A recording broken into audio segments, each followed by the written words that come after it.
Okay, it's our last session of the conference. And so for this last session, we're talking about the GRI phenotype.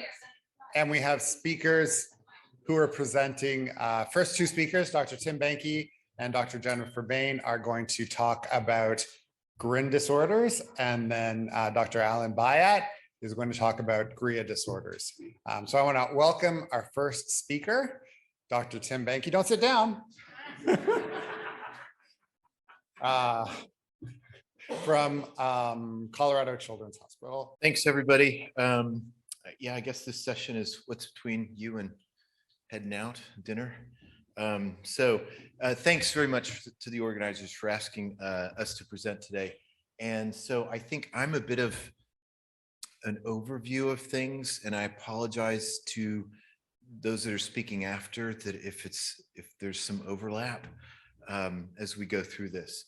So I'm going to talk about GRI phenotypes and just as in really terms of a general overview. So these are my disclosures, nothing that's really super relevant to what we're talking about. These are my acknowledgements. I have a lot of great people to work with. The group at Emory, Steve as the lead there that's keeping us all funded for doing this. But of course, in the past, we've had funding from GRIN 2B, as well as Citizens United for Research in Epilepsy. This is my group at University of Colorado and Children's Hospital Colorado, Johannes's group in Leipzig, Jennifer at Columbia, the Cleveland group, and the UCSF group that's all part of Steve's grant. So I'm not telling you anything you don't know, but just to say it very distinctly, is that GRI neurodevelopmental disorders, they're all unique and they're well-defined syndromes. And of course, as you know, that GRI stands for glutamate receptor ion channel, and it's responsible for almost all excitatory neurotransmission in the nervous system. There's 4 types. There's GRINs, there's GRIA, there's GRICs, and there's GRIDs. Each type contains 4, sometimes 5 subunits. Each subunit is a different gene on a different chromosome. There are genetic alterations of any gene cause a different neurodevelopmental syndrome, and gain or loss of functions, our theory is that it causes a different subsyndrome within that. So there are likely then also to be specific therapies for each subsyndrome. And basically you end up with at least 9 different syndromes for each of the different disorders. And what's emerging are these things called grid disorders.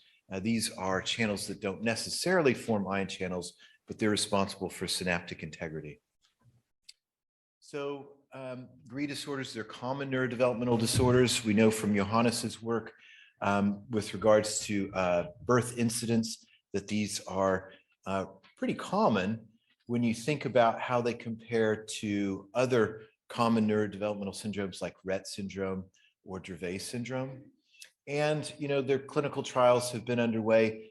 But one of the big problems is that there are no specific ICD-10 codes for any of these disorders. So let me just make sure that you understand what that means is that basically if you see your physicians in this country, they will code you for what you're being seen for.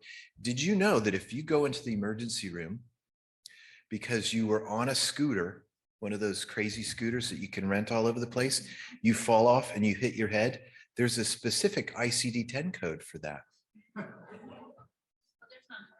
But there is none for us. I have a problem with that. Do you have a problem with that? So what that means is that we can't ask basic questions about what is the impact of any of these disorders because we don't have the tools there to do it. There was a group of us that recently went through the motions of jumping through small little hoops to see if we could get the CDC on the same page with us such that each of the syndromes could have their own specific ICD-10 code. Now you're going to go in Europe, but we have ICD-11. Everybody has their own code here. And it's like, well, we wish that we would move towards ICD-11, but it's CMS, Center for Medicaid Services, does not want to move to ICD-11 just yet in this country. So anyway, there's a basic problem. We are doing what we can to try to get specific codes because we think that this is going to be important not only for understanding the impact of all of these disorders, it's going to be part of identifying patients for trials and when we want to get trials going for things like L-serine or Radiprodil or any of these other things that we think that we want to do in the very near future. So to go over again the functional analysis and what we think, why we think this is important, and we just heard some really great talks in one of the expert sessions about some of the mouse models and how they're coming along. But the underlying premise is this, is that the functional data will advance clinical opportunities. And as you may recall, that what we're trying to do is functionally stratify everybody. So if you're simulating a synaptic current in one of your expression systems where you've expressed one of the mutants, is that what your wild type current will look like is the black line here, but in a loss of function change, it may look like this, or a gain of function, it may look like this. And for a gain of function, it could be bigger, as well as have this change in the time course. And for a loss of function, it could be smaller, as well as have a change in that time course. So it's a combination of those two features that can either push you over the edge to be gain or loss of function. But the question is that we're going to talk about where's that edge. So when things are done in Steve's lab, there are 8 parameters that are assessed to determine the net effect of changes at synapse and for non-synaptic receptors. And as I said, there's the amplitude, and then there's this time course. And basically the charge transfer, which is what we think is important, is the amplitude times that time course. And as you all remember, of all the cartoons that we've seen over and over today, is that there's this part that spans the membrane of the protein. Then there's an important part where the glutamate binds, and this other part on the outside that senses what's going on in the synaptic cleft, the N-terminal domain, and then of course the pore through the membrane. And then there's a part that we really don't fully assess, which is the C-terminal domain, but it is going to clearly influence things like surface expression, as well as regulation of the channel. And of course, all of these things we think are going to influence things like clinical stratification, such as all of the features that are associated with your GRIN disorder.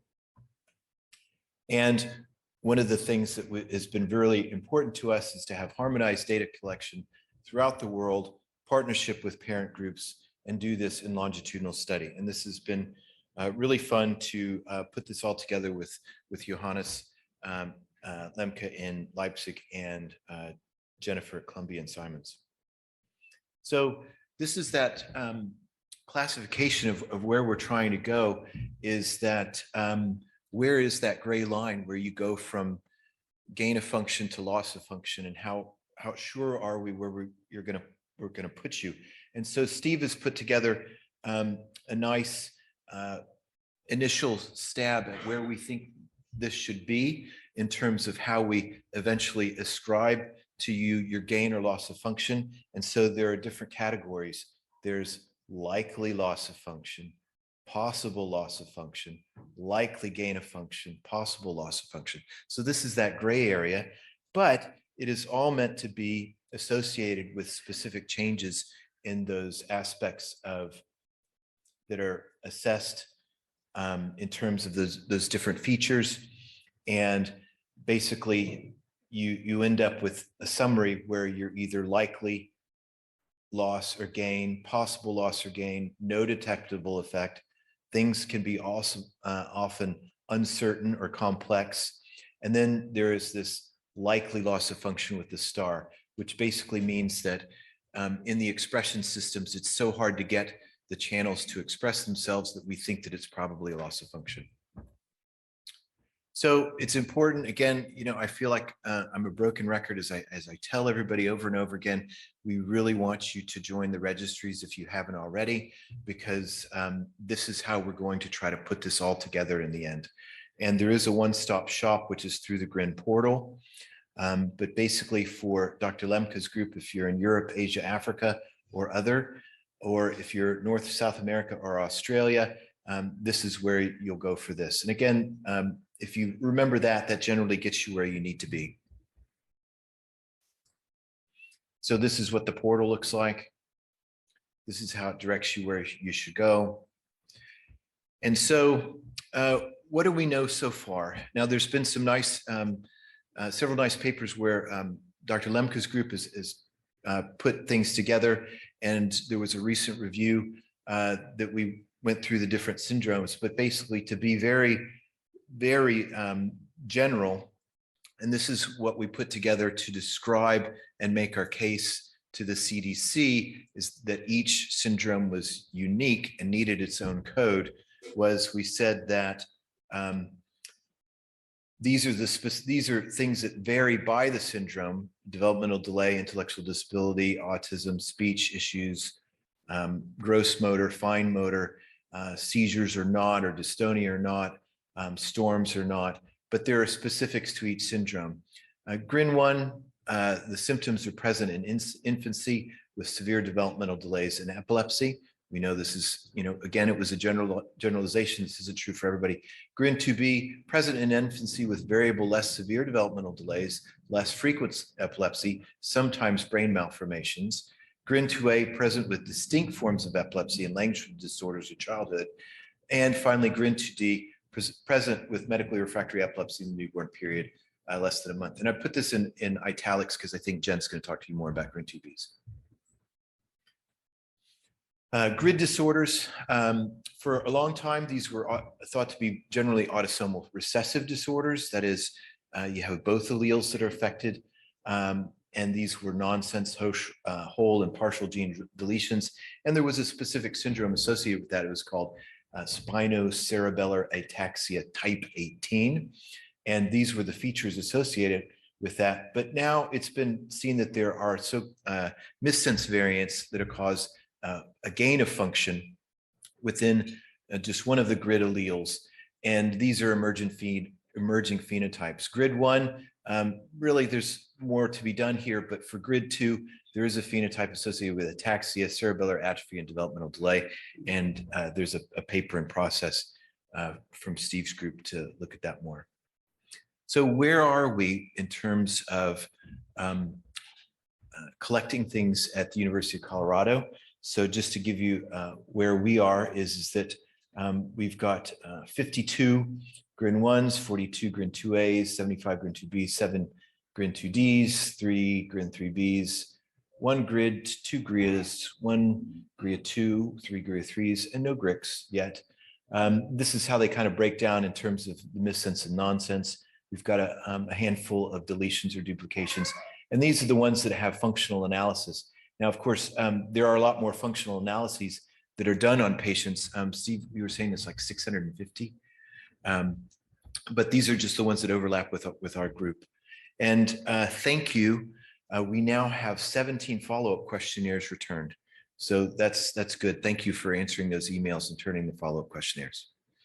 And I went ahead and I've swapped my slides around because Liz asked the other day. But basically, if we summarize everybody, basically here, Johannes's group is kicking us with how well he's doing with his awesome recruitment there. But these are our totals. And this is important because now that we have these sorts of numbers here, we think that we have enough to start making these sorts of comparisons about if you have this group with these symptoms and this group with those symptoms, and these are, on the spectrum of gain and loss of function, we can start to make some sort of sense of all of this. So we've beat the goal of, we wanted to have at least 50 in each of these groups. And so we think we're there really to do this for the GRIN1s and 2Bs. There's already been some work with GRIN2As. And so we're going to look at that and see if there's anything else we can add to that. And we're going to carry on doing our smaller studies for the GRIAs, GRIDs, and GRIN2Ds. And in terms of what our database looks like, we've got basically what we do is you all enter the information, but we have to do some data cleaning to make sure that all the records are complete. And there's a physician assessment by myself and Dr. Park for each of the records. And we kind of summarize in terms of what's going on with everybody there. And then, of course, we want to combine all of this with our partners and turn it into big papers that suddenly make everything clear to everybody. We hope that it works out that way. So thank you for listening. Thanks for to all you families who've filled in the registry questionnaires. We really appreciate your time and effort. We recognize there is a definitive diagnosis. It's called form fatigue. But we appreciate you filling out the forms. And certainly thanks very much to our funders, CURE, GRIN2B, Simons, and the Children's Hospital Colorado Foundation. So I'll take your questions.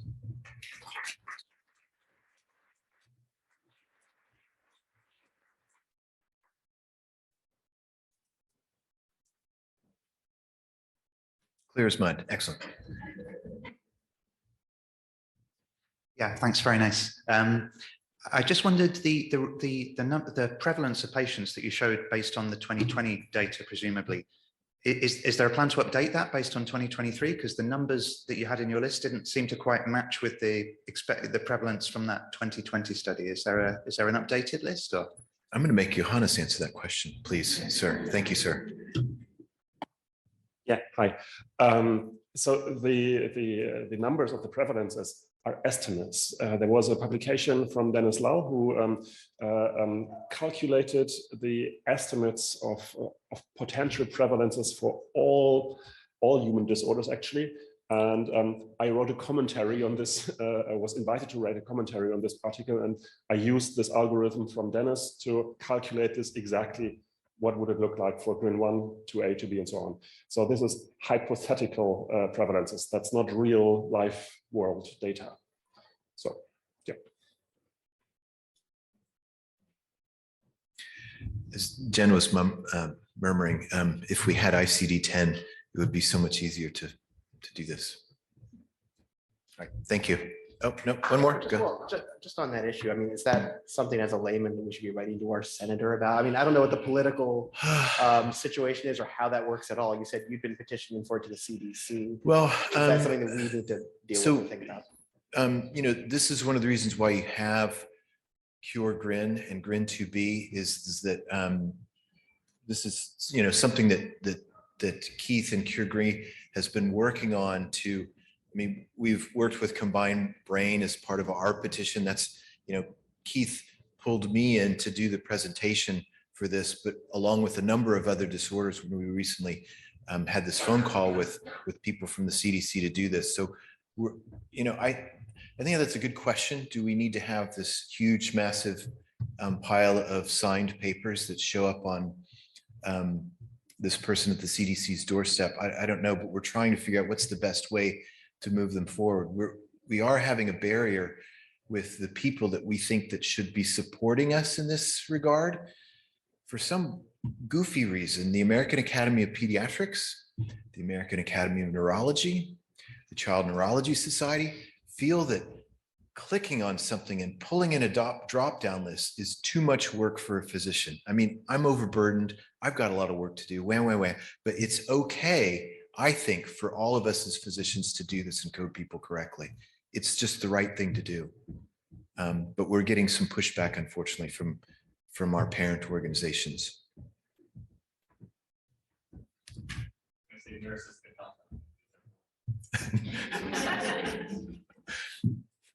Yeah, I just wanted to add on to that with the conversations about the ICD-10. I think it really is important to keep shouting about it. The people who decided it's just a group of individuals at the CDC, and what they felt is that where there's not clear kind of like actionable treatment plans for these diseases, what does it matter? So you know, I think that we need to make the argument about why it matters and make that really clear.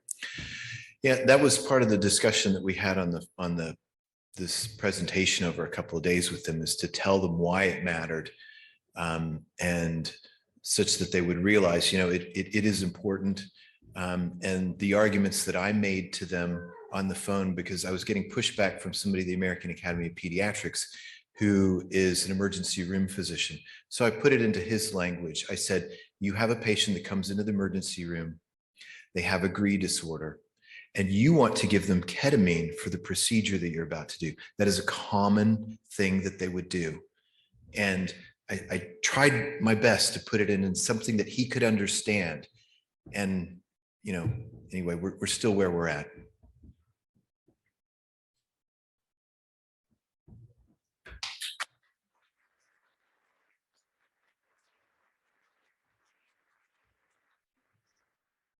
Thank you very much, Dr. Benke. So the one thing I'll just add to answer that question is there's a number of us groups, a lot of us through Combined Brain, but also some some associations representing neurological diseases that are working together. And it seems that what we've heard from the CDC is that they're not necessarily in the habit of counting individual letters, but what would influence them are the two associations that Dr. Benke mentioned, the group of neurologists and pediatricians. And so we may actually be doing together, we may be doing something where we're asking families to reach out to their neurologists and pediatricians to put pressure on the associations. So we presented about 2 weeks ago. We have 2 months of consultation. So we've got about 6 weeks left to make a difference. So we may be reaching out very soon about that. So I encourage you guys all to help. Once I'm up here, I'm good. Hi, I'm Jennifer Bain. I'm a child neurologist. On behalf of all child neurologists, please don't email us. Email the board of, email AAN and American Academy of Pediatrics. But I've definitely understood the strength of ICD. So I am a child neurologist at Columbia University. I take care of kids with neurodevelopmental disorders and a lot of genetic concerns as well. I'm very animated. I like to pace. I'm not pacing. Yes, it was skiing. Yes, I had surgery a week ago, and I'm so glad that I'm here. I have to say, for those who were in Dr. Trinellis's lecture just before this, he showed a picture from the 2019 group, and I've really had the amazing ability to be with this group in I think 18 and 19 and now 22 in person. And I think what's one of the great things about being where I've been is that I also have been working in collaborations with Simon Searchlight. So I'm going to be presenting some data that's from Simon Searchlight, but this is actually your data. So when you met all those wonderful people outside from Simon Searchlight in the corner, and they will be here after this for those who have not, and they are available. I'll give you their information. This is the information that you've shared back. And the really key thing is that harmonization really has been occurring. So since we did sit down in the lobby in 2019 in Atlanta, we actually did sit down and say, we don't want people to have to do 8 million forms. How can we align so that we're actually gathering the same data? And it's actually happening, guys. So it's very exciting. I didn't ask how to use this. Yeah, okay. So I'm going to take off my Columbia neurology hat and I'm going to put on my Simon Searchlight hat. And I'm going to present a little bit more in detail kind of about what the goals are. Where does this go? There, Simon Searchlight. So Simon Searchlight is an international research program, and the goal of it is to accelerate science and improve the lives of families affected by rare genetic neurodevelopmental disorders. It's a great big team up here. The PI is Wendy Chung up in the top, and many of the members that have been here this week are seen here. What are the goals of Simon Searchlight? Well, the mission really has been to shed light on neurogenetic disorders. It's not autism only, it's actually neurogenetic. So it's genetics first. And the goal is really to collect high quality data, natural history, meaning longitudinally, and then really be able to foster those relationships between the researchers and industries and families.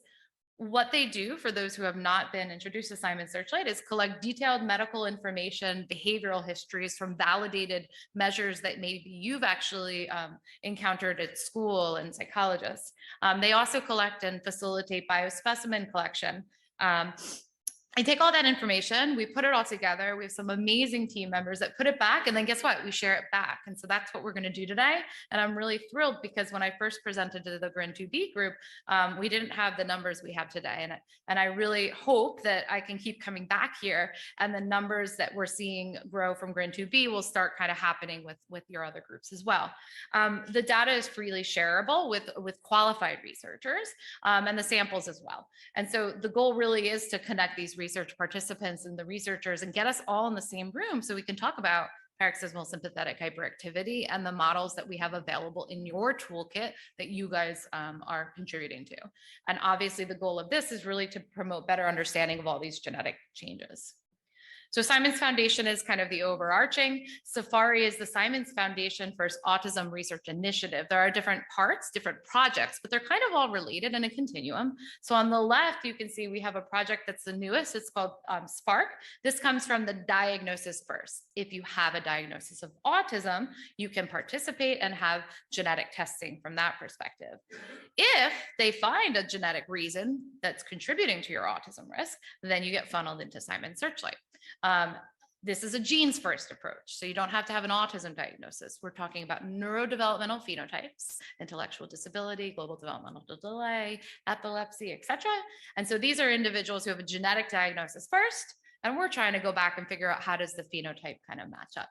Again, as I mentioned, we'll collect behavioral information over time, clinical data, blood specimens, and we can provide more tools to the toolkit to studying this. And the more recent push has really been, as we've talked about, how can we think about the future, the good, the bad, and the ugly, thinking about when we do lose our family members and we do still want to contribute to the field, the autism brain net really is something we are asking families to think about. It's a hard decision to obviously go through and have that discussion, but certainly talking about it before, I think, can be helpful to hopefully opening up a lot more information to the brain. We do, from Simons Foundation, offer funding for outside researchers. As you've heard, many of the people here have had funding from Simons Foundation. And as mentioned, they really are trying to build that resource, that data bank, so that we can share the animal models, use the Safari gene and the Safari base, and really try to foster that research community. Big green button. As mentioned, Autism Brain Net, this is the program of Safari to really build upon postmortem brain tissue. And donor families are really discuss and talk through these discussions because these are very obviously difficult discussion, and we have more information about that if you're interested. So let's get down to the data. Again, this is between hearing about this and dinner. So we're going to go with GRIN 2B first, because this is where the majority of the data that we have so far. So as of March 8th, what we're going to do is you're going to start on the left here. Step one is you sign up online. Isn't that easy? So you don't even have to go anywhere, which is one of the great strengths of Simons Searchlight.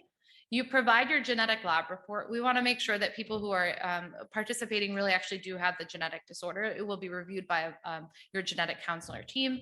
And then you share your important medical information.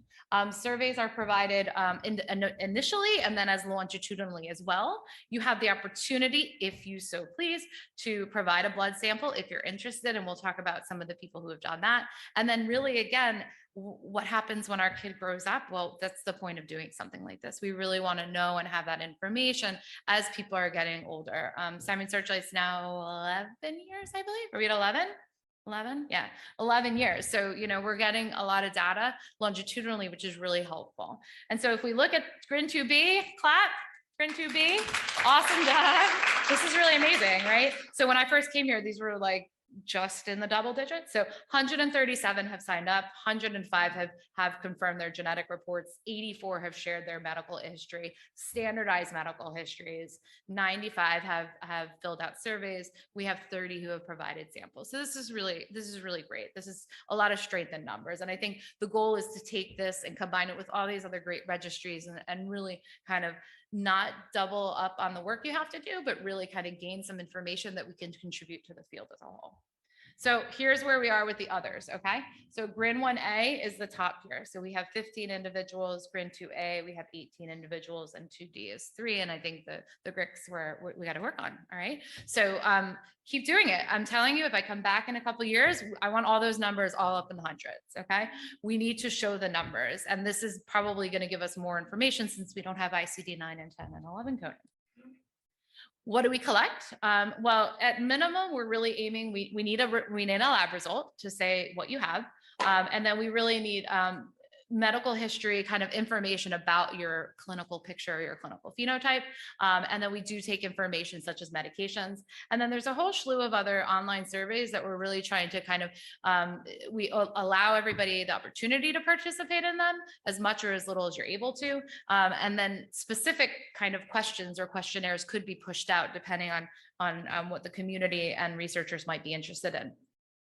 Coming in 2023, there are some newer assessments that will be coming out, such as the ORCA, which is a communication measure that's more commonly being researched right now, behavior problems, more developmental milestones, using different standardized scales such as the PDCAT or Pediatric Evaluation of Disability Inventory.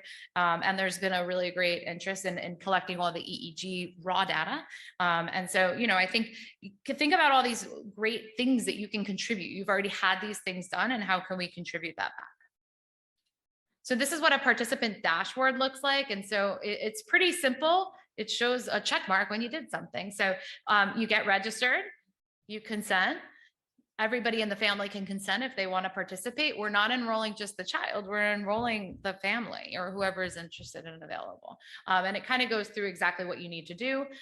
There's a list of tasks that we can offer for you in your spare time. And then there's some great things like Amazon gift cards after you complete some of your surveys and rewards. And so the goal really is to kind of give back and thank you and appreciate you. But again, you're giving back to yourself and your research community. And so you really, hopefully, and we take feedback. So if you say this doesn't work or this doesn't look great on my platform, let us know. And so what are some of the biospecimens we have now? Well, there are 29 participants who have participated in the biospecimen collection. And so there are currently 12 patient-derived induced pluripotent stem cells that are available. We have 8 cell lines, 16 whole blood DNA sets, and then some saliva samples as well. And these are great. They're readily available for researchers who are qualified research. They're very nominal fees, really mostly for shipping. And anybody who's interested in talking about this, I'm happy to. These are the available iPSC lines, and I believe most of them are missense variants, but there's a few truncating variants as well. Okay. In terms of what types of mutations we're talking about or pathogenic variants, so typically they will collect all information. So remember when maybe some of you had a variant of unclear significance and then it became pathogenic or likely pathogenic? We know that these GRINs are growing and we're learning. So we will enroll you, even if it's just a variant, and then we're going to continue to follow you. And if it ends up being updated later, great, we'll include that in your information.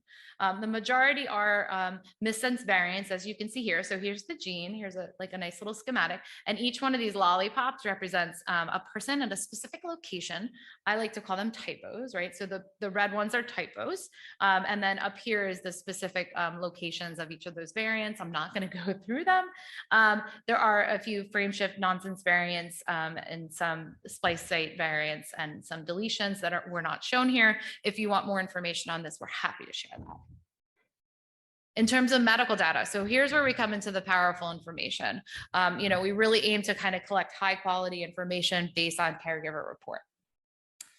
This is a really great slide. It shows that, you know, in the individuals that we have, 72 individuals between 1 year and 35 years. This is just a snapshot of those individuals. Importantly, 66 of those were younger than 18. And so you can see right here, whoopsies, back. Right here, this is showing the abundance of people. So you have more people who are younger, less people who are older. This is so important, right? So we know that there's people who are alive who have this disorder. What we need to do is keep all you guys involved and keep moving forward together, right? Because we need to understand what's happening over time. This is just a snapshot. The average age of people in that 72 people is 8 years old. So as you can see, the majority are younger. So stick with us, all right? Because this is really only going to help the community understand what happens over time. In terms of developmental and behavioral conditions, as are neurodevelopmental disorders, they have language delays, language impairment in the majority. There are about 30% of individuals do present with an autism diagnosis. Anxiety and ADHD symptoms are also common, as well as OCD.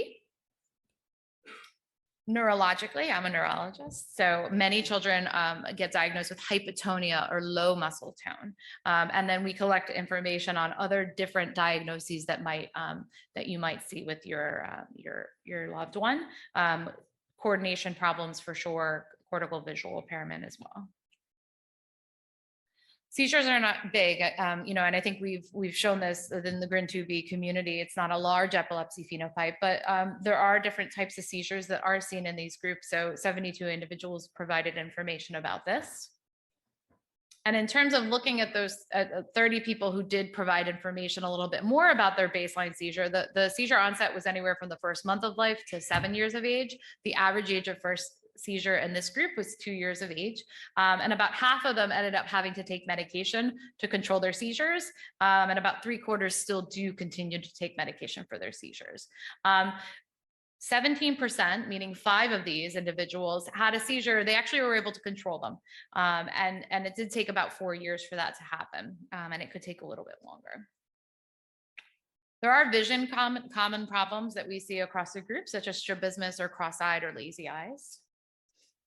And then there's additional medical issues, and neurologic, I think, gets lumped often. If it's not something else in the body, just blame it on the brain. What we have to do remember, though, is that very often your pediatrician just has to remember that you're still a child and you can still have a earache and a strep throat and all those other things that other children can have as well, or adults. We do collect information about medication, and the goal of this is really, on your forums, you're probably talking on Facebook and other social media to really understand what medications might work for you that might not work for somebody else.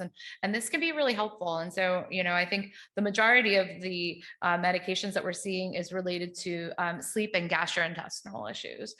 So this is very, I think, helpful information overall. What I did want to say, there actually is no particular medication that seems to be helpful for seizures. And I think we've learned why, right? Because some of the variants cause too much activation and some cause too little. And so overall, there's not really one specific medication that's perfect. The goal of this is to harmonize our data sets and then maybe say, is this medication working better for these functional groups, et cetera.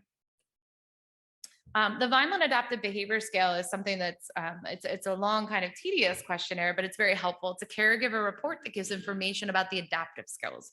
Now, I'm not going to go too much into this because I think the graphs can get a little bit tricky to understand.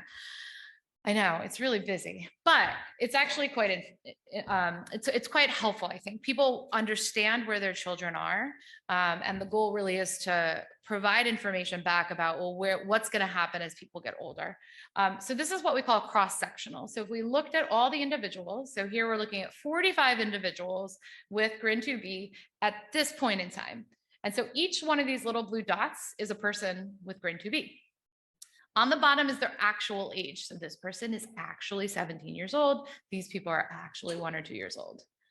On the y-axis is kind of their level of functioning. So if I actually did the psychological adaptive testing, where would they kind of lie out? And so you would expect, I think, let's use 10 as an example. So at 10 years of age, we would kind of expect them to be at that 10 point, all right?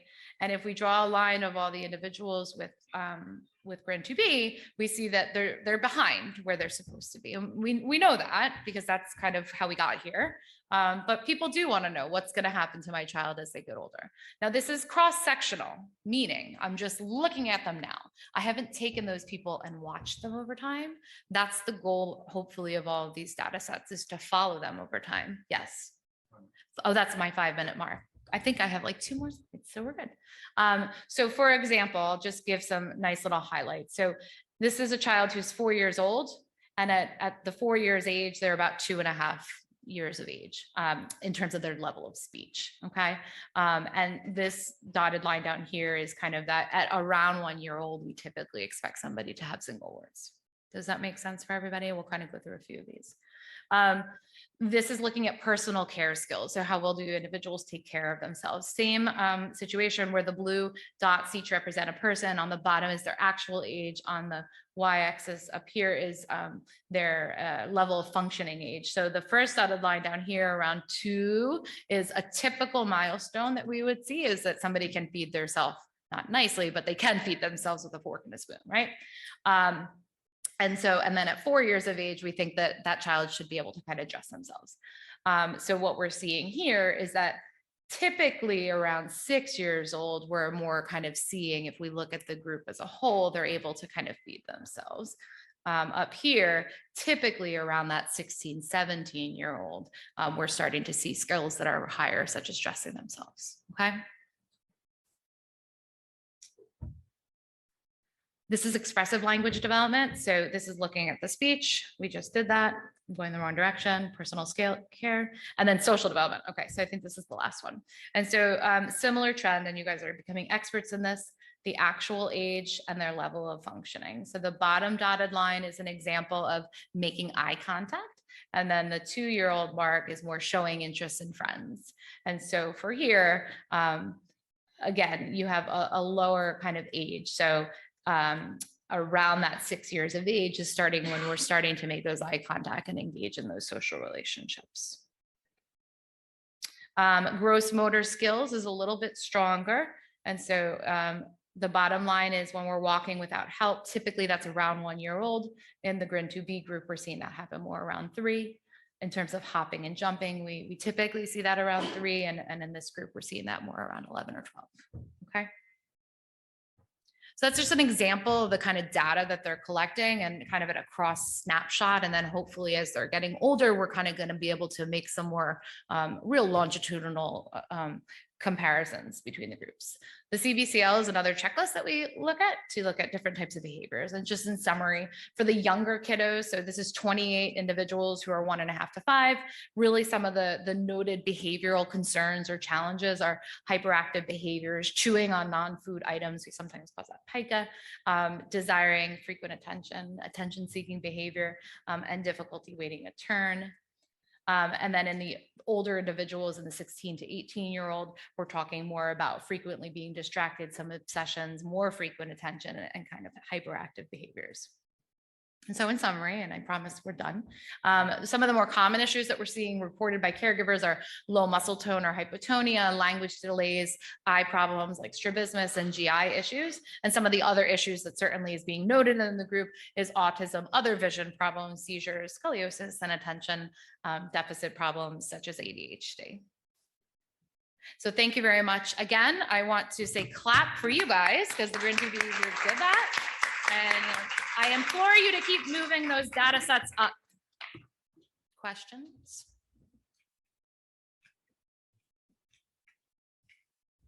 Question through the app. So either someone in the room or someone watching virtually.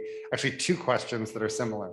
So I'm having trouble finding it. But one is okay, is Simon's going to expand to GRIA, GRIK, and GRID patients? And if a GRIA patient has an autism diagnosis, does that mean they can donate to Spark, but not Simon Searchlight? I will answer number 1 first. So number 1 is, will they expand to other gene groups? Yeah, so the goal is to expand to as many of the GRIs as possible now that we recognize this as a gene group. The way it works logistically, whenever anybody gets involved in human subject research, there is ethics. There's an ethical board. You might have heard the term Institutional Review Board or IRB. For this project, typically we need at least 5 people to kind of be in a group before we kind of release that information out. So there might be some people, those 1 or 2s, but we can't release that information out yet. Obviously, if you have one parent who has, whatever disorder, disorder X, and they say, oh, everybody signed up for Simon Searchlight, I did, and we know there's one person, that's that person. So the goal really is to try to keep it as de-identified as possible. So let's do the lemming thing and everybody do it together. And the more people you get, the more that data will kind of come back. The second question was about If someone has blood to Spark. I'll get back to you on that one. I believe if you have the autism diagnosis, you can go in and get that. If you already have the genetic testing, I'm not sure what whether you would be enrolled or not, but I can find out. Okay. And the other thing that I've heard from Simon's, I think there's a meeting in about 2 months where they're considering new genes to add, and so the GRIAs and GRIKs are on the list. Yeah, and I think what we've recognized is that we're talking about gene groups. How do we build numbers? We're going to all boats rise. So we started with GRIN 2B. They did a great job kind of pushing through forward with this collaboration, and I think hopefully the other GRINs can jump on board too and kind of move forward. And I think if you continue to show the need that we are a large gene group and we work together, that power will be seen much more. In terms of medical history, do you guys collect CBC and urinalysis type of data as well? What was the first? I heard urine. complete blood cell count? Oh, CBCs. We don't collect the blood counts per se, no. You know, we don't do the blood testing directly itself. We don't do like the urinalysis or anything like that. There are, like I said, like they'll collect the biospecimens. It sits in a bank. They're not doing the research on it. They're making that tool available to other people. And I think, you know, people probably could donate information of testing that they've had, but they're not doing the actual testing itself. I think you guys should encourage people to donate those kinds of results, because there could be things that match, like a lot of people have in common that could pop up. Like, for example, I thought it was interesting that a lot of people take allergy medicine, and GRIN2B is very important for neutrophil function. So perhaps there could be some discrepancies within the CBC that we should be looking for. That's exactly right. I mean, I think the goal of this is to kind of take baseline information for everybody. And then if there's researchers who are particularly interested in neutrophil function, you know, go in there and say, okay, now I want to get all the clinical phenotype data I can there, and really kind of deeply dissect the data that they have there. Thank you. Thank you. Thanks. Hi. Hi, Jennifer. How are you? Sorry. Sylvia is my student, and we have a similar question, which is when patients sign up, is there any kind of consent to release for research, consent to release de-identified medical information for research purposes? Because we would be very interested if we see something in our animals, is that true in the patients? And, you know, we have a feeling that people might have submitted their, you know, when they go to the hospital, they probably run some of these standard tests. And, you know, it would be nice if we could mine some of that information Absolutely. without having an extra blood draw for it. 100%. So we can definitely talk a lot offline about the specifics, but this is exactly the goal. The goal of Simons is not to do the research itself. It's to facilitate, to build the toolkit. Okay. So they collect all the information, and then someone once told me it's like, you know, the library, right? So you can borrow that information. You can borrow that information. You can borrow that information. So when somebody consents to being a part of Simon Searchlight, they are consenting to provide all of their data, de-identified, to be shared. So that's the exact purpose of the project. And so we can definitely talk offline about seeing what information is being collected from your group. Mm-hmm. All right, thanks so much. Enjoy dinner.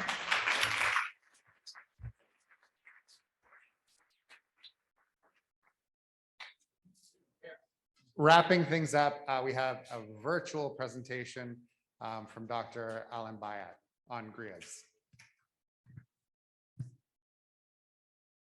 Hello, everyone. My name is Allan, and I'm a medical doctor from Denmark. I'm here because I want to give you an insight about the kind of research we do in my team, which is actually about all GRIA-related disorders. So the talk today is going to focus on GRIA 3, but I mean, it could also just basically have been any of the other GRIA genes. So we want to help people with GRIA related disorders to better understand their disease and help them to get a better treatment. So basically, that's what we want to do. Before we go further, I just want to give you a short introduction to this very important and really cool system in the brain of how cells interact with each other. So here on the picture, we have two brain cells. And the first brain cell in yellow creates a current. So cells talk with each other by creating an electrical current. So the current starts in the cells, and then it reaches the end. And then what happens then is that a substance called glutamate is then released. And glutamate is really important. So remember that name. Glutamate is really cool and binds to two receptors on top of cells around the first cell. So these receptors are called the NMDA, which is encoded by the GRIN genes, or the AMPA, the AMPA receptor, encoded by the GRIA genes. And what happens when glutamate binds? Well, then the receptor opens an electrical current is then created, and that turns on the next cell, which then passes the electrical current, and then more glytamate is released and more cells are activated. So this is really an important system in the brain. Now we're zooming into the AMPA receptor. The AMPA receptor is built up by small subunits or building blocks. And these building blocks are created by the GRIA genes. So we have 4 GRIA genes, GRIA 1, 2, 3, and of course 4. They're all important and all very cool, but GRIA 3 is very unique because it's X-linked. And what does that mean? Well, when you talk about X-linked disorders, you commonly think of something where healthy females are carriers of a disease and then pass this on to, for example, boys that get ill. So boys are ill because they only have 1 X chromosome, while females are carriers because they have 2 X chromosomes.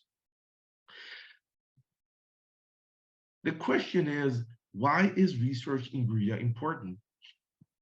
I think it's important because we have so limited knowledge. And that's because very few patients and very little research has been done in human diseases related to GRIA. So we just need to do better. And how to overcome this?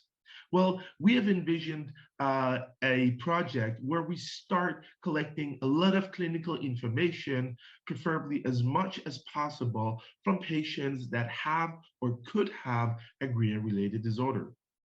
So all of this information is collected in our registry so we can understand what kind of symptoms you're facing and also how symptoms evolve over time. Then we start studying the mutations, and we do this here in the lab. And what we do is we ask 3 questions. First question is, does this human mutation affect the function of the AMPA receptor? And then we study this. We can measure if a mutation is making the AMPA receptor work poorly or differently. Next question is, well, if it's affecting the AMPA receptor, how is the effect? Is the AMPA receptor too active, which we call a gain of function, or is it not functioning enough and has a lost effect? This is a loss of function. So we can have either a gain of function or a loss of function mutation. And the third question is, how can we reverse these effects? So if we have a gain of function mutation, can we, for example, use a drug called perampanel, which is a blocker of these AMPA receptors, to sort of improve the health and symptoms in GRIA patients? And in the end, all of this is passed on to you or your medical doctors for better counseling and treatment. So let's look a little bit further into what we're doing in the lab. So we work with frogs and with egg cells from frog. Egg cells are called oocytes, and we harvest these oocytes from the frogs, and we use this to study the human mutations. So you see here, we've harvested these cells from the frog, and they look like small, tiny balls here under the microscope. Now, these cells actually do not express the AMPA receptor, so we need to make them express this. We do this by injecting them with a small copy of the human gene. Let's say we want to study GRIA3, so we inject them with a copy of GRIA3. And this can be a normal, healthy copy of GRIA3, or it can be a copy of GRIA3 that has a human mutation that we want to study. So in the figure, you can see I'm injecting it with a copy of GRIA, and it has a human mutation. Then I'll let the oocytes rest for a few days in the fridge. And what happens is that the oocyte will start building these building blocks for GRIA, because now it sort of has the recipe for GRIA. It starts building these subunits and making AMPA receptors on top of the cell.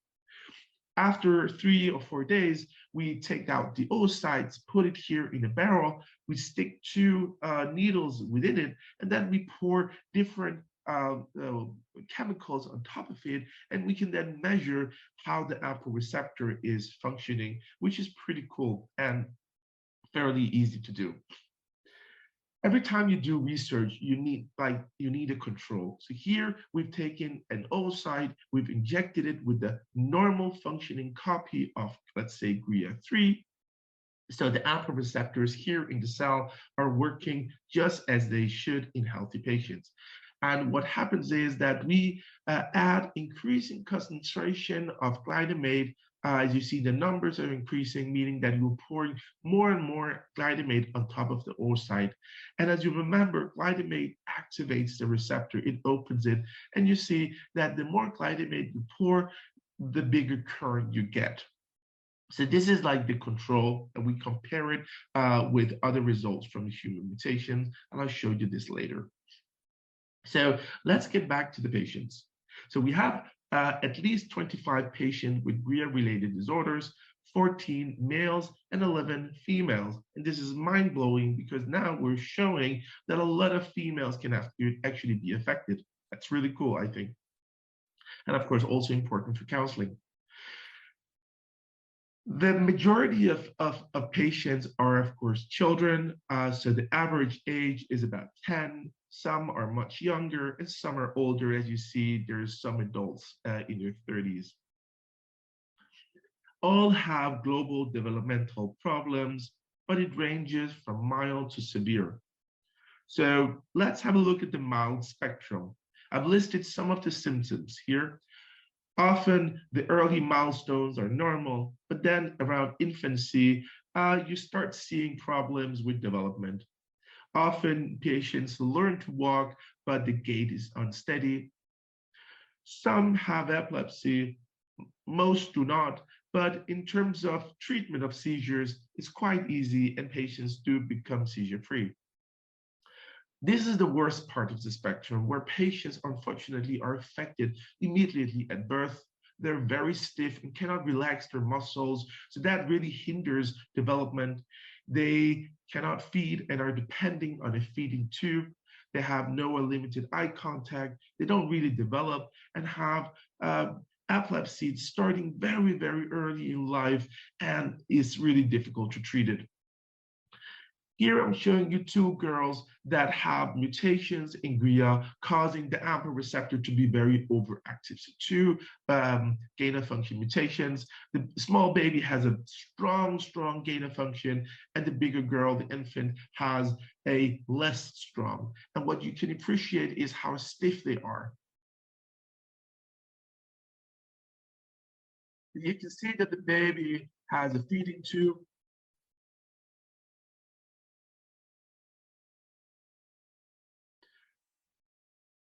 You can see how stiff she is. She's unable to relax her arms and her legs. Noise and even touch makes her twitch. I'm going to fast forward just a little bit. So again, you can see how incredibly stiff she is.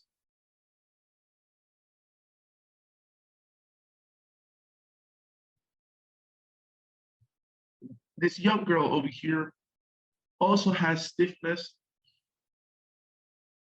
She's a bit older, but you can see her eye contact is actually quite good. And she's trying to interact. But she also is very stiff in the arms, legs, neck, and the trunk.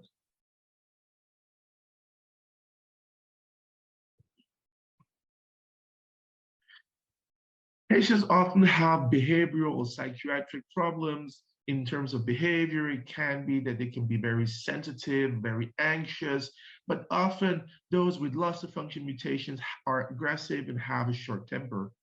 But across all patients with gain of function or loss of function mutations, being anxious, being sensitive, being hyperactive, having too little attention span, or having problems with social interaction is seen and is quite common. So as you remember, we had 25 patients. in these 25 patients, we found 17 unique mutations. So I'm showing you 3 examples of results from 3 different people. So in the box, that was the control. Above here, you have one patient that had a mutation on position 609. This mutation is not really causing any change in the current. And of course, we did a lot of other tests. And in the end, we went back to the clinician and to the family and said, we do not think this mutation is the cause of illness, and we suggest maybe looking for another cause by going back to the genetics again. In the middle, we have a patient with a gain-of-function mutation on position 654, where you see that the currents are much stronger, while down here, this is a loss-of-function mutation on position 776, where there's hardly any current at all. So examples of a gain-of-function or a loss-of-function mutation. Now, the cool stuff is that we can merge these lab results with the clinical data we have. We're starting to see patterns of symptoms. So let's say, for example, in both gain or loss-of-function mutations, patients do have epilepsy, but we see that if you have a gain-of-function mutation, you do have a tendency to start seizuring much, much earlier in life, often around the first months of life, whereas if you have loss-of-function mutation, the seizures often start after your first birthday. We also see that the stiffness and the startling and hyperexplexia, as you saw in the baby, is something that we almost only see in gain-of-function mutations. So that's like what we call clinical biomarkers of whether something is a gain-of-function or a loss-of-function mutation. The take-home message is that both males and females can be affected. Males are often carrying mutation that they have from their mothers, and they often have mutations that are loss of function, while females often have are the first people in the family to have the mutation. The mutation is not inherited from the parents, and in females often is caused by gain of function. And then I just very briefly want to thank GRIN and families and people around the world that have helped us with our research. And I just have one final comment, which is that we would really like to get in contact with families and patients that have the symptoms that you saw on the video. So this stiffness and involuntary movements, we really want to study that further. So if you are a parent or a caregiver of a patient that has these symptoms, then please reach out to me. We'd like to study some videos and understand what kind of symptoms patients are having and how they develop over time. We really think that's crucial and important aspect as well. And with that, I would like to thank you all, thank you the audience, and wish you a very, very nice conference. Thank you. So thank you to Dr. Benke, Dr. Bain, and Dr. Bayat, all B's, for your presentations today. And so we're at the end. I think they're going to put up a couple final slides.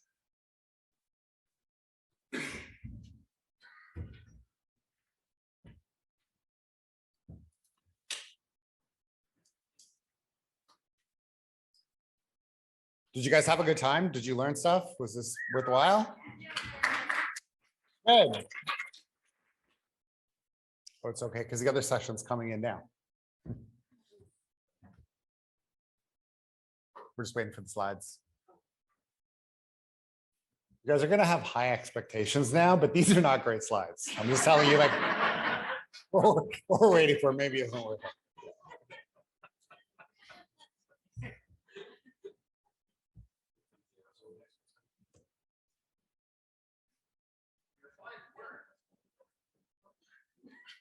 Okay. Okay.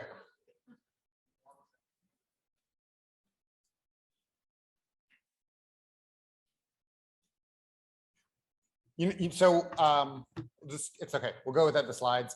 I did want to put up the sponsor slide again, which we have here. So just want to thank all of the sponsors GRIN Therapeutics, Simon Searchlight, Safety Sleeper, Pneumora, Cure Epilepsy, Sage Therapeutics, Ovid Therapeutics, Homology Medicines, GRIN 2B Foundation, Children's Hospital Colorado, as well as our 4 family sponsors, Carter Williams, Metric Family, Team Bretman, and Downing Family.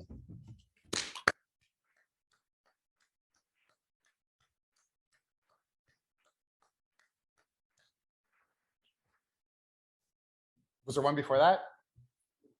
Okay, yeah, so if you would like, if you are going to the Science Center tomorrow, just a reminder, is this time good? Meeting, yeah, so Lauren and Casey will meet you in the hotel lobby tomorrow at 8:45, or you can make your way over later. So after that, slide with the sponsors. Okay, yeah, next one, please. Okay, so want to just make sure we thank some people who have helped make this weekend possible. So first I want to thank the whole GRIN team. So Denise Renner, Megan Collins, Lauren Williams, Brittany Brown, and the rest of the board of directors, the 3 who are here today and the others who couldn't make it. Thank you so much. From the MedLogix team, Jennifer Hernandez, who's here, and Lindsay Luce and Sue Sessa, who aren't here today, but have just been great in helping us put together this amazing conference. Thank you to all of you who spoke. We had a lot of great presentations. Thank you to the AV team. Thank you to the hotel staff. So let's give them a round of applause.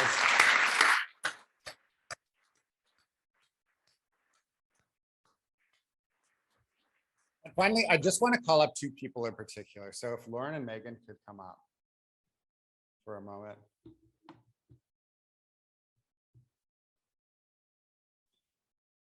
So as many of you know, we had our awards dinner last night, and 2 of the people who got the most nominations were Megan and Lauren. But the selection committee decided that we didn't feel it was appropriate to be giving awards within GRIN while people are employees of GRIN. So they have to wait. I know that they'll get nominations when they're not here anymore, but it's clear from the nominations and what you guys wrote about Megan and Lauren, how much the community really appreciates the work that you guys do. So I want to thank you, and I'm sure everybody here wants to thank you.